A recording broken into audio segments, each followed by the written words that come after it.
Absolutely right. Thank you so much Varun Tej గారు. And yes, ఇక ఆలస్యం చేయకుండా మెగా మాటల కోసం రెడీయా? Yes, over to megastar. Thank you very much. అందరికీ నమస్కారం. ఒక సినిమా విజయవంతమైతే అది ఎంత మందిలో ఆనందాన్ని నింపుతుందో ఎన్నో సంవత్సరాలుగా చూస్తున్న నాకు అదే మళ్ళీ ఇక్కడ పునరావృతం అయింది. ఈ సంతోషంలో పాలు పంచుకోవడానికి నన్ను ఆహ్వానించి ఇక్కడ రమ్మన్నారు. వాళ్ళు ఇందాక కృషి చెప్పినట్లుగా సినిమా చూసిన వెంటనే దీనికి ఎప్పుడు ఫంక్షన్ పెడతారు, దీని గురించి 4 ముక్కలు మాట్లాడాలని నాకు ఉత్సాహంగా ఉంది అనగానే వరుణ్ చాలా సంతోషపడిపోయి, డాడీ మీరు రావాలి అది ఇదంటే, ఖచ్చితంగా వస్తాను రా, ఇది ఇలాంటి సెలబ్రేట్ చేసుకోవాలి, ఈ ఆనందం 10 మందితో పంచుకోవాలి. ఇంత పెద్ద విజయాన్ని ఇచ్చేటువంటి ఆడియన్స్కి మనం తల వంచి వాళ్ళకి ధన్యవాదాలు తెలియచేయాలి. ఇది అందరి యొక్క బాధ్యత అంటూ ఆ ఉద్దేశంతో నేను ఇక్కడ రావడం జరిగింది. అండ్ చాలా సంతోషంగా ఉంది. అండ్ ఒక సినిమా హిట్ అయితే ఇక్కడ ఉన్నటువంటి అందరూ టెక్నీషియన్స్, పనిచేసిన వాళ్ళు, నటీనటులు, సాంకేతిక నిపుణులు, ప్రతి ఒక్కరు వాళ్ళ ఆనందం ఓవర్వెల్మింగ్ తోటి వాళ్ళు అయ్యి చూపించే రియాక్షన్స్ చూస్తుంటే ఓ ఇది కదా అని. కానీ ఒక సినిమా హిట్ అయ్యింది అంటే అది ఎంతమందిలో, అంటే దాన్ని కొన్నటువంటి వ్యాపారాత్మకంగా చూసి కొనేటటువంటి బయ్యర్లు కానివ్వండి, ఎగ్జిబిటర్స్ కానీ, వాళ్ళల్లో ఒక బ్యాంకులో అకౌంట్లో డబ్బులు నింపుతుంది. అట్లాగే ఇక్కడ పనిచేసే కార్మికులు కానివ్వండి, కళాకారులు కానివ్వండి, ప్రతి ఒక్కరిలోనూ వాళ్ళకి ఒక సంతృప్తి నింపుతుంది. కింద స్థాయి వాళ్ళకైతే కనుక వాళ్ళకి ఆ రోజున ఆ కుటుంబానికి కడుపు నింపుతుంది. ఇక ప్రొడ్యూసర్లు ఎవరైతే నిర్మించారో వాళ్ళకి ఎంత ఎనలేని సంతోషం నింపుతుంది వాళ్ళ గుండెల్లో. ఈ రోజున ప్రతి ఒక్కళ్ళ గుండెల నిండా ఆనందంతో ఈ కొరియన్ కనకరాజు సక్సెస్ని ఎంజాయ్ చేస్తూ ఈ రోజు అందరూ వాళ్ళ అభిప్రాయాల సంతోషాలు మీ ముందు వెళ్ళబుచ్చుకున్నారు. ఈ సినిమా ఒక సక్సెస్ అయ్యి ఇంతమందిలో ఇన్ని రకాలుగా ఆనందం నింపుతుంది అంటే కనుక అది ప్రధానమైన కారణం దర్శకుడు, అలాగే కంటెంట్ అందించిన కథకుడు. వీళ్ళు చాలా చాలా ప్రధానం.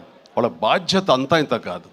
ఒక సినిమా హిట్ అయితే ఇన్ని వందల మందిలో ప్రత్యక్షంగా, కొన్ని వేల మంది పరోక్షంగా వాళ్ళ యొక్క ఆనందానికి కారణం అవుతారు. కాబట్టి వాళ్ళ యొక్క బాధ్యత అంతా ఇంత కాదు. ఈ రోజున మన మేర్లపాక గాంధీ గారు, ఆయన చిన్నవాడైనా సరే గతంలో సినిమాలు 1-2 సినిమాలు నిర్మించారు. ఎన్ని సినిమాలు చేశారు?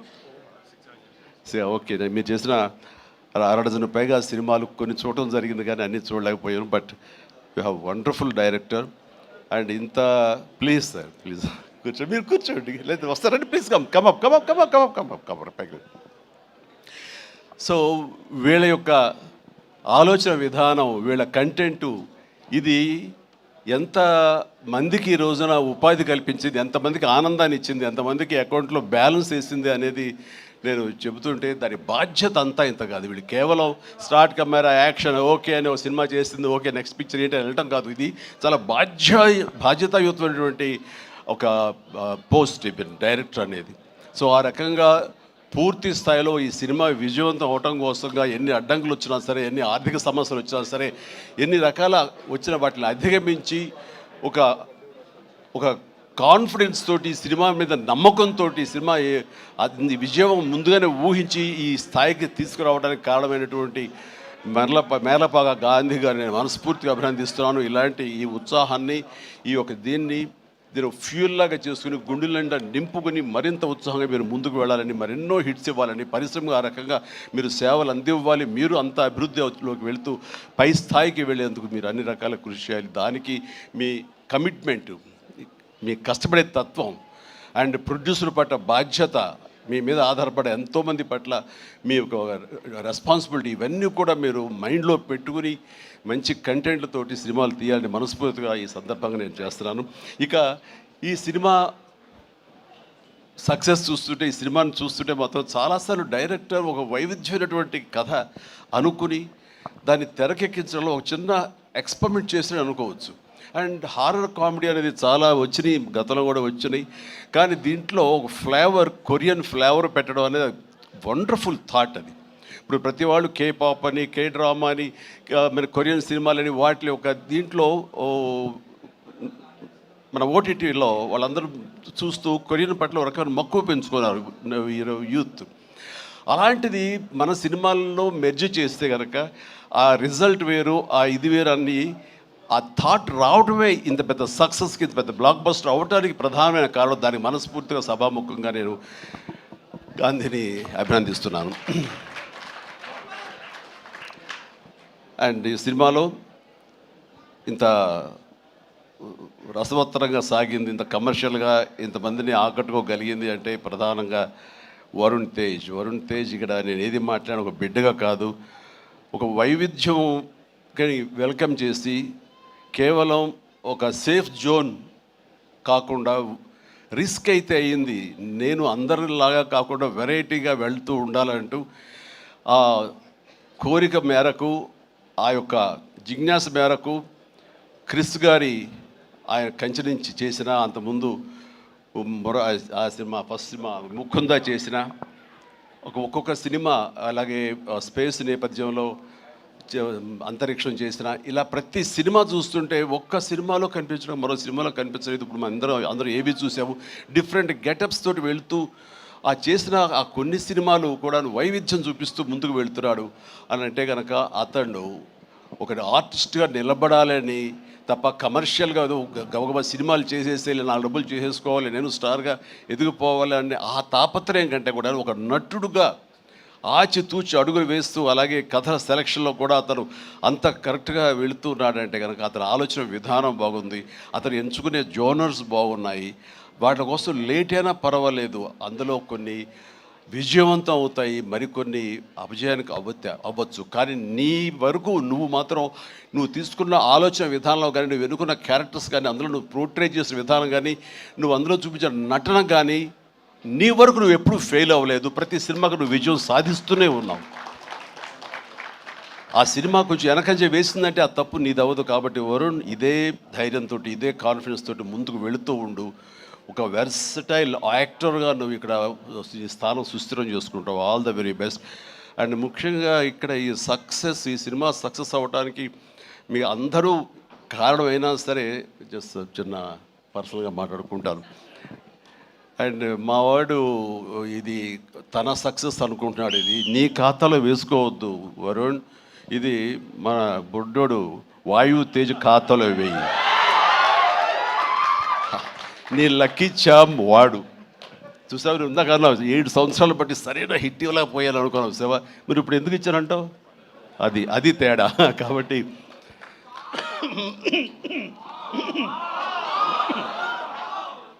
మా లక్కీ చామ్ వాయువు. అండ్ ఇక నెక్స్ట్ మరొక ఈ సినిమా ఇంత పెద్ద హిట్ అవ్వటానికి మరొక స్ట్రాంగ్ రీజన్ సత్య సినిమాలు వరుసగా చూస్తుంటాను. సత్య ఇక్కడ లేడు పాప, అన్ఫార్చునేట్. రావాలని చాలా ఉత్సాహంగా ఉన్నాడని నాకు చెప్పాడు మనవాడు. అండ్ బిజీగా ఉన్నాడు. ఓకే, ఇలాంటి ఈవెంట్స్ రాకపోయినా సరే ఇది ఎలాగైనా చూస్తాడు తను. ఈ పాటికి లైవ్ చూసేస్తూ ఉంటాడేమో. సత్య నువ్వు చూస్తుంటావు, నాకు తెలుసు, అర్థమైంది. ముందు నీకు షూటింగ్ ఉంది, అక్కడ షార్ట్స్ ఉన్నాయి, తర్వాత చూసుకోవచ్చు, షార్ట్లోకి వెళ్ళు. ఈ సినిమాలో చాలా బాగా చేసావు. ఎంత అంటే ఏంటి తను అని చెప్పేసి నీ కోసం ఈ సినిమా మరొకసారి కూడా చూడాలంత బాగా చేసావు. నువ్వు నాతో పాటు యాక్ట్ చేసినప్పుడు కూడా నేను అబ్జర్వ్ చేస్తుంటే నీకు లిమిటేషన్స్ లేవు నువ్వు.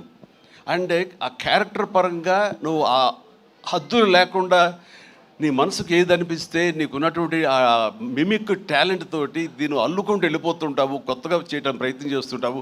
అది నీ బలం. కాబట్టి ఎలాంటి ఇన్హిబిషన్స్ లేకుండా నువ్వు చేసే విధానం ఉంది, అది ఒక వైవిధ్యంగా ఉంటుంది. ఇంతమంది చేత అలరించబడుతుంది, ఇంతమంది చేత ఆకర్షించబడుతుంది. వాళ్ళందరూ ఆశీస్సుతోటి ఇదిగో ఇలాంటి విజయాలు నీ యొక్క ఖాతాలో చేరుతూ ఉంటాయి. ఆ రకంగా నువ్వు చూపించినటువంటి ఈ కామెడీ నాకు మళ్ళీ చూడాలనిపిస్తుంది. అంత బాగా చేసావు. అఫ్కోర్స్ మనం చేసినప్పుడు కూడా నువ్వు నీ అభిమాని అండి అంటూ గతంలో మీరు ఎట్లాగా నా సినిమాల కోసం ఎన్ని చూస్తుంటావు అండ్ అవన్నీ చెప్తూ ఉంటావు, వింటూ ఉంటాను. కానీ నాకు నువ్వు ఆనందం ఇచ్చాకంటే నా శిష్యుడిగా కానీ నా అభిమానం కానీ నా అభిమాని ఇంత స్థాయిలో ఉన్నాడన్న ఆ గర్వం ఉంది సేవా, అది నేను కొన్నా సరే ఎలాగైనా నేను మాటలు వచ్చి చెప్పలేదు, అంత ఆనందంగా ఉంది. ప్లీజ్ కీప్ రాకింగ్, మీరు ఇట్లా ముందుకు వెళ్తుండాలి, కానీ సినిమాలు మరెన్నో చేస్తుండాలి. అండ్ ఈ సినిమాకి ఇంజనీర్ మన గాంధీ అయితే ఐరన్ పిల్లర్స్ మన వరుణ్ తేజ్.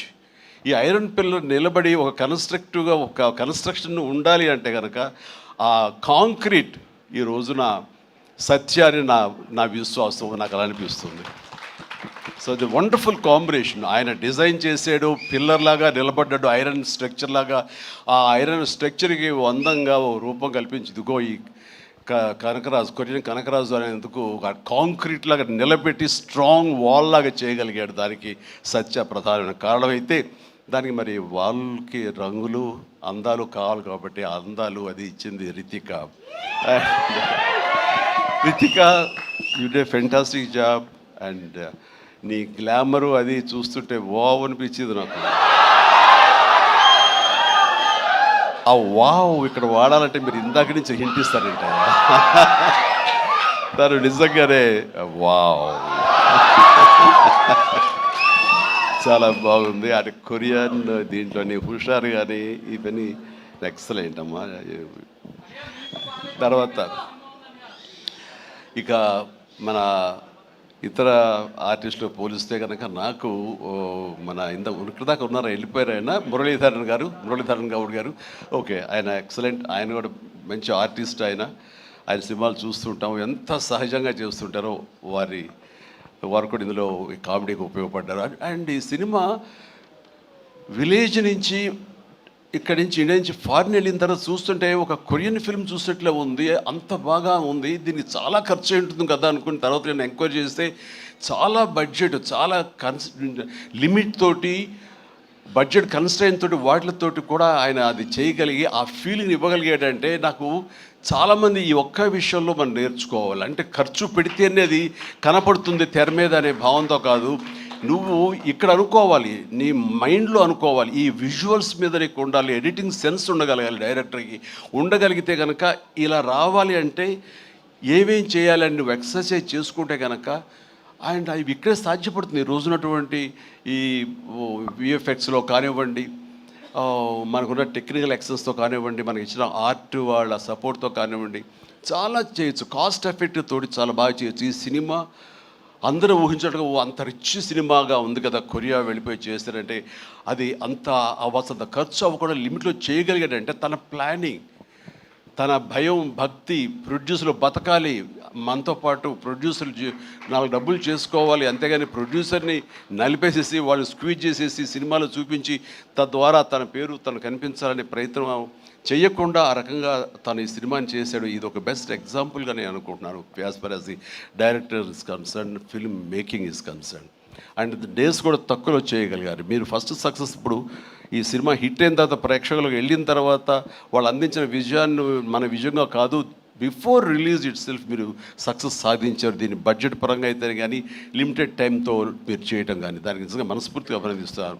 అండ్ ప్రతి వాళ్ళు ఇలాగే ఆలోచిస్తే కనుక నిజంగా సినిమా సక్సెస్ తగ్గిపోతున్నాయనే దీంట్లో ప్రతి వాళ్ళు కూడా నువ్వు ఇది నేర్చుకోవాల్సినటువంటిది, అమలు చేసుకోవాల్సిన విషయం. ఈ సంవత్సరం నిజంగా ఫస్ట్ హాఫ్ చూసిన తర్వాత బిగినింగ్ ఫిలిమ్స్ మంచి హిట్లు అయిన బాగున్నాయి, కానీ ఆ తర్వాత మళ్ళీ ఈ జూన్ జూలై వరకు సినిమాలు ఏది పెద్దగా హిట్ అవ్వడం చూస్తుంటే సెకండ్ హాఫ్ ఎలా ఉంటుందో అనుకున్నావు. ఈ ద్వితీయార్థంలో బెస్ట్ పెద్ద సినిమా హిట్ అవడంతో ఫాలోడ్ బై మా ఇంటి బంగారం, అలాగే లెనిన్, ఆ తర్వాత చెన్నై లవ్ స్టోరీ, ఇట్లా ఇదిగో ఇప్పుడు ఈ కొరియన్ కనకరాజు. అంటే ఈసారి వండర్ఫుల్ ఆడియన్స్ రారు, వాళ్ళకి ఓటీటీలకి ఫిక్స్ అయిపోయారు, పెద్ద సినిమాలకి, ఈవెంట్ ఫిలిమ్స్కి అలాంటి వాటికి తప్ప మామూలుగా థియేటర్కి వచ్చి చూసే పరిస్థితి పోయింది, చిన్న సినిమాలు బతికే పరిస్థితి లేకుండా పోయింది అని చాలామంది స్టేట్మెంట్ ఇచ్చేస్తుంటారు. కాదు, కంటెంట్ ఇవ్వగలిగితే, వెరైటీ కంటెంట్ ఇవ్వగలిగితే, ఇలాంటి యంగ్స్టర్స్ అన్నింటినీ మైండ్లో పెట్టుకుని మనం కనుక ప్రెజెంట్ చేయగలిగితే కనుక జనం రావడానికి ఉన్నారండి. వాళ్ళు ఒక సినిమా 2 సినిమాలు పెద్ద చూసిన తర్వాత ఓకే, ఆ తర్వాత సినిమా బాగుంది, ఇది ఎంటర్టైన్ చేస్తుంటే కుటుంబంతో పిల్లలతోటి థియేటర్కి వెళ్ళి చూస్తారు. ఆ కిక్ ఇంట్లో కూర్చొని చూస్తూ ఓటీటీలో వాళ్ళకి కలగదు, వాళ్ళు బయటికి రావాలని కోరుకుంటారు. వాళ్ళు బయటకు వచ్చి థియేటర్లో సినిమాలు చూసే రేంజ్కి మనం ఏమి ఇస్తున్నాం, వాళ్ళకి ఏం ప్రజెంట్ చేస్తున్నాం అని మనం ఆలోచించగలిగితే కనుక దానికి భయపడాల్సిన అవసరం లేదు. ఇదిగో ఈ సంవత్సరంలో వరుస సినిమాలు వస్తూనే ఉన్నాయి, పెద్ద సినిమా, చిన్న సినిమా, దాని బడ్జెట్ అంతా అది ఈవెంట్ ఫిల్మా లేకపోతే అనే కాదు, ఒక ప్రేక్షకుల్ని అలరించాలి, హెల్దీ ఫిల్మ్స్ తీయగలగాలి. అందులో ఈ సినిమా ఈ మా హిట్ అనేది మీరు నమోదు చేసుకోవడం, మీ ఖాతాలో వేసుకోవడం అనేది ఐ రియలీ అది డిజర్వ్ ఇట్. అండ్ ఈ సినిమాకి పనిచేసేటువంటి ఇతర నటీనటులకు, అలాగే మన కెమెరామెన్ గురించి చెప్పారు సంజయ్, మనోజ్ గారు అండ్ సాయి మనోజ్ మీ గురించి వినాలి, మీరు అమెరికాలో ఉండేవారని. And please and all the very best. And అలాగే ఎడిటర్ గారికి, వాళ్ళకి ఇంక వీళ్ళందరికీ చెప్తుంటే మా తమ్మని ఏంటి అన్నయ్య నా గురించి అక్కడ మాట్లాడారు, నా హృదయానికి దగ్గరైన మనిషి. అండ్ అలాంటి తమ లెక్క తమ్మని మనకి కష్టం అవుతుంది కూర్చొని. Please, I love you my boy, I love you. తమన్ను ఒక ఎనర్జీ బండిల్ ఆఫ్ ఎనర్జీ అండి. ఎప్పుడో బోరు కొట్టి తమ్మనికి ఫోన్ చేసి ఎలా ఉన్నావు తమ్ముడు, అనయా ఏంటన్నా చెప్పన్నా వచ్చేయమంటావా, రాదు సదా కాసేపు ఇది అని. తనతోటి ఇప్పుడు ఈ సినిమా చేయబోతున్నాను, ఆ సినిమా పేరు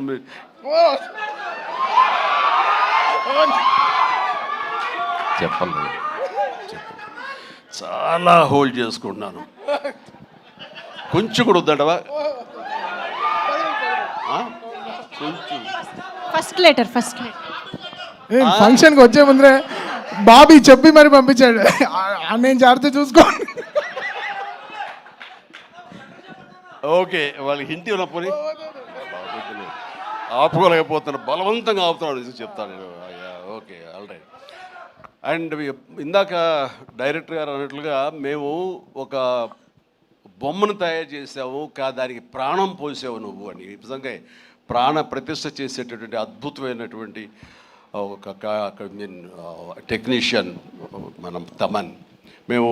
నేను ఇదే మాట అన్నాను, మాకు ఈ సినిమా అన్ని రకాలుగా మేము చేసాము అని. నాకు ఈ మధ్యకాలంలో మేము చేసినటువంటి గాడ్ ఫాదర్ సినిమాలో, అండ్ తమన్ నిన్ను నమ్ముతున్నాను, దీనికి ప్రాణ ప్రతిష్ఠ నువ్వు చెయ్యాలి, దీనికి ప్రాణం పోయాలి, దీనికి ప్రాణం నువ్వే అవ్వాలి అని అన్నందుకు ఆ సినిమాలో తను చేసి ఆ బీజిఎమ్స్ అవి అంత అత్యద్భుతంగా ఇచ్చాడు ఆ సినిమాలో. అండ్ దానికి ఇప్పుడు మళ్ళీ ఈ సినిమా మన రాబోయే కొత్త సినిమా 158 అలాగే అంతా కష్టపడి కంగారు అదే ఛాన్స్ ఇవ్వట్లేదు.